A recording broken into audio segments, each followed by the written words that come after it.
My sister locked my son in a car over a chocolate bar. What happened next shocked everyone. I, 32 male, have always been the reliable brother in our family, which is usually just a polite way of saying I'm the family doormat who stayed in our hometown to run the landscaping business, while my sister, 35 female, went off to conquer the world. My sister has spent the last decade perfecting the art of being a professional victim while maintaining an ego so massive it has its own gravity. She married a guy who works in private equity, let's call him the golden boy, and moved into a $5 million brownstone in the city. Since then, she hasn't walked into a room. She's descended upon it. The tension between us has been simmering for years, mostly because she treats my life like a quaint hobby and expects me to drop everything whenever her life has a minor tremor. But last Saturday, that simmer turned into a full-blown explosion. My wife was out of town for a girls' trip, so I was solo parenting my 6-year-old son. Out of nowhere, my sister pulls into my driveway in her white G-Wagon. She didn't call.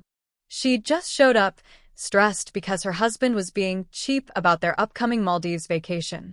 She brought her 2 kids, who are basically 5- and 7-year-old versions of her entitlement, no boundaries, no manners, and a total lack of the word no. My son was sitting on the porch swing eating a dark chocolate bar. It's this specific, high-end sea salt chocolate that he absolutely loves, and he'd earned it as a reward for helping me pull weeds all morning. My sister's youngest son saw it and immediately started screaming. Not asking, screaming. I want that. Give it. My son, who is usually pretty generous, held it back and said, No, I already bit it, and I worked hard for this. I was watching through the screen door, curious to see if my sister would actually parent for once. Instead, she sighed dramatically and looked at my son. Oh, don't be so dramatic, Leo Jr., just give it to him. You can get another one later. Don't be a selfish little brat. My son looked at her, confused. But Dad said this was mine. My sister's face shifted. It wasn't about the chocolate anymore. It was about the fact that a child, a towny child in her eyes, wasn't immediately bowing to her will.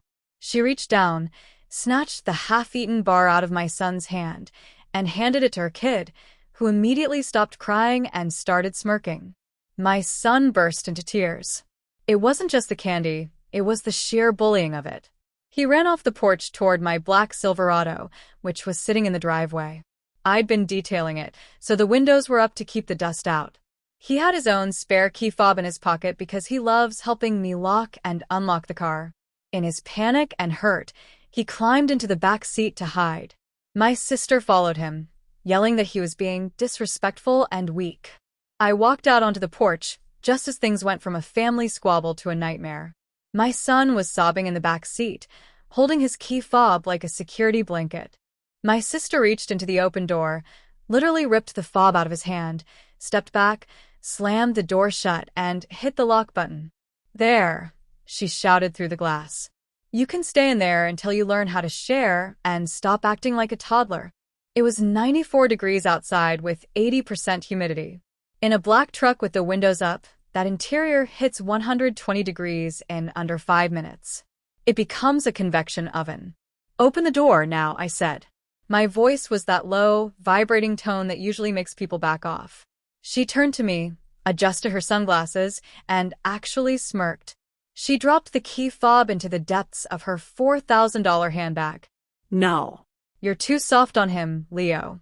He needs to learn that his actions have consequences. A few minutes in the heat will toughen him up. It's a timeout he won't forget. The keys, I said, stepping off the porch. I'm not asking again. Stop being so aggressive, she snapped, shielding her bag with her body. You're scaring my kids. He's fine. It's just a car. You always overreact to everything I do because you're jealous of our success. I didn't say another word. I looked at the window and saw my son's face. He was already turning bright red, sweat dripping down his forehead, his small hands thumping against the glass as he screamed for me. I turned around, grabbed a heavy, jagged decorative limestone from my flower bed, and swung it with everything I had. The driver's side window shattered into a million pieces. The sound was deafening. My sister let out a blood-curdling shriek, clutching her kids as glass sprayed across the driveway. I didn't even look at her. I reached through the broken glass, unlocked the door, and pulled my son out. He was drenched, hyperventilating, and his skin felt like it was vibrating from the heat. I carried him straight inside, bypassed the kitchen, and put him in the tub with cool water running. I didn't care about the mess. I didn't care about the truck. I just cared about his breathing.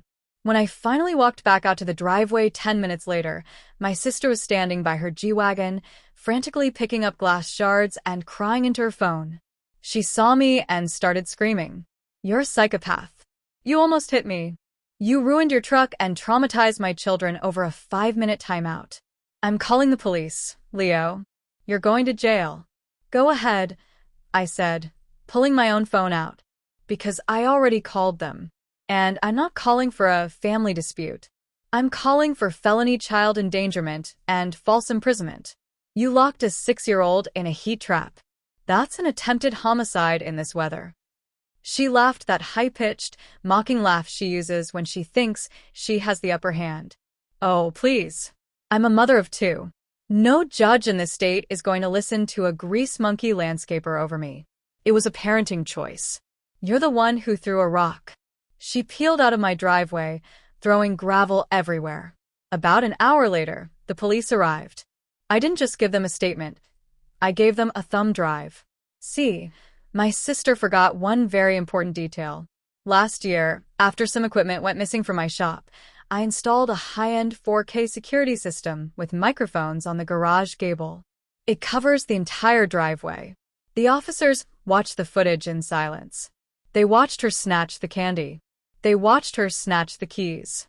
They heard her tell a terrified child he deserved to bake. One of the officers, a guy I played football with in high school, just looked at me and said, "Leo, I have to call my sergeant. This is bad. Like prison time bad." While they were processing the scene, the Entitlement Brigade began the first wave of their counterattack. My sister's husband, the golden boy, sent me a text that was basically a legal threat disguised as a family check-in. "Leo, I heard you had a mental break today. We're willing to pay for your therapy and the window if you just tell the police you were confused. If you move forward with this report nonsense, I will personally ensure you never work in this county again. We have friends in high places, buddy. Don't ruin your life over a candy bar." I didn't reply. I just showed the text to the officer. "Add witness tampering to the list," he said. By that evening, my sister had been arrested. They picked her up at a high-end bistro where she was having stress drinks with her friends. My mother called me screaming, accusing me of destroying the family and betraying my own blood. She kept saying, "She's your sister." She was just frustrated. You know how she gets. I told my mother that if I hadn't been there, my sister would be choosing a casket for her grandson right now. My mother went quiet and hung up, but I knew she was already talking to lawyers for them. The next morning, the golden boy showed up at my house. He didn't look so golden anymore. He looked like a man who had stayed up all night realizing his wife's felony charge was going to tank his career in private equity. He didn't lead with an apology. He led with a bribe. "I'll give you $50,000, Leo. Cash. Right now. Just tell them it was a prank that went wrong. Tell them you were in on it." 50,000 to forget she tried to bake my son? I asked. "She's a lawyer, Leo," he hissed. "She just got her license last year. A felony conviction is an automatic disbarment. You're literally taking away her life's work." "She took away my son's sense of safety," I replied. "And by the way, if she's a lawyer, she should have known exactly how illegal it was to lock a child in a car. That's called intent." He turned purple. "You're a loser, Leo. You've always been jealous of us. You're just a dirt-under-the-fingernails townie who wants to drag us down to your level because you can't stand that we made something of ourselves. But listen to me. We have more money for lawyers than you have for your mortgage. We will bury you." In his anger, he slammed his briefcase shut and a folder of character references he'd been putting together fell out, scattering papers across my driveway. He scrambled to grab them, but he missed a few that blew under my truck. After he roared away, I picked them up. They weren't character references. They were bridge loan applications and bank notices. My rich sister and her successful husband were drowning. They were 4 months behind on their brownstone mortgage. They had massive credit card debt. But the absolute bomb was a document from a client trust fund showing a temporary withdrawal of $200,000 to cover their personal property taxes. I'm a business owner. I know what that means.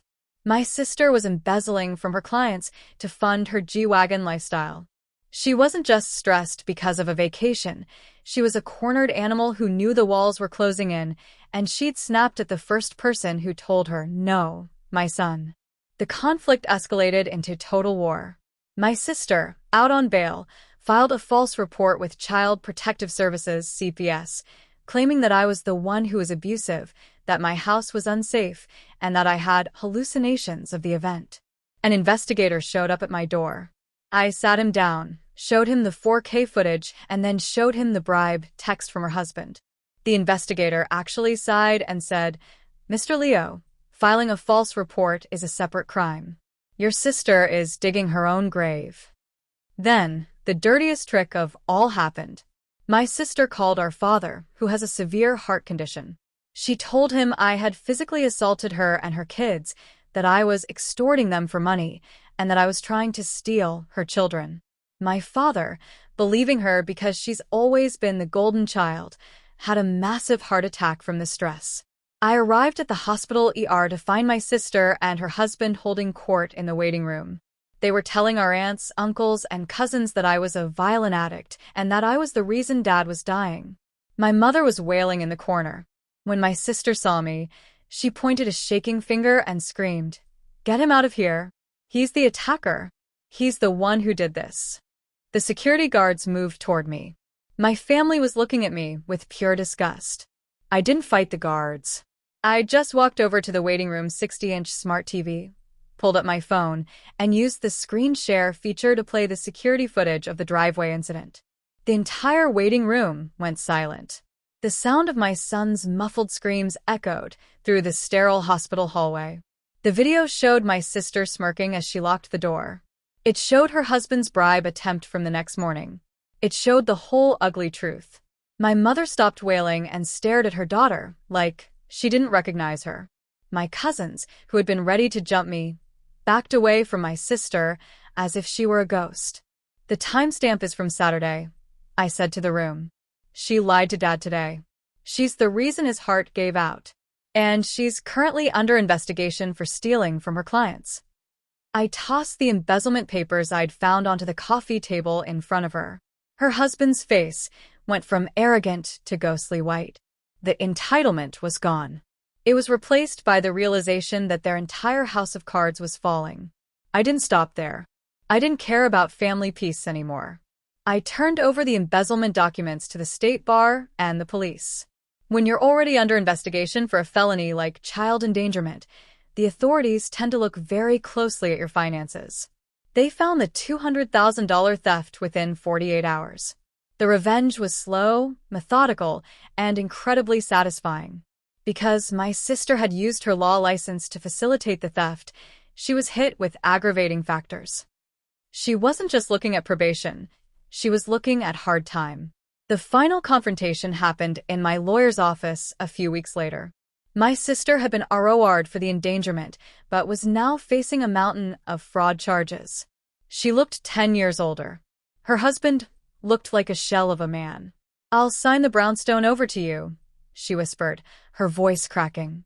"We have $300,000 in equity. Just withdraw your statement about the car. Tell the DA you were mistaken about the locks. If the endangerment charge goes away, I can fight the rest.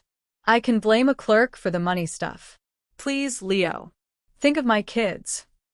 "I am thinking of your kids," I said, sliding a thick stack of papers across the desk. "Which is why I'm not taking your house.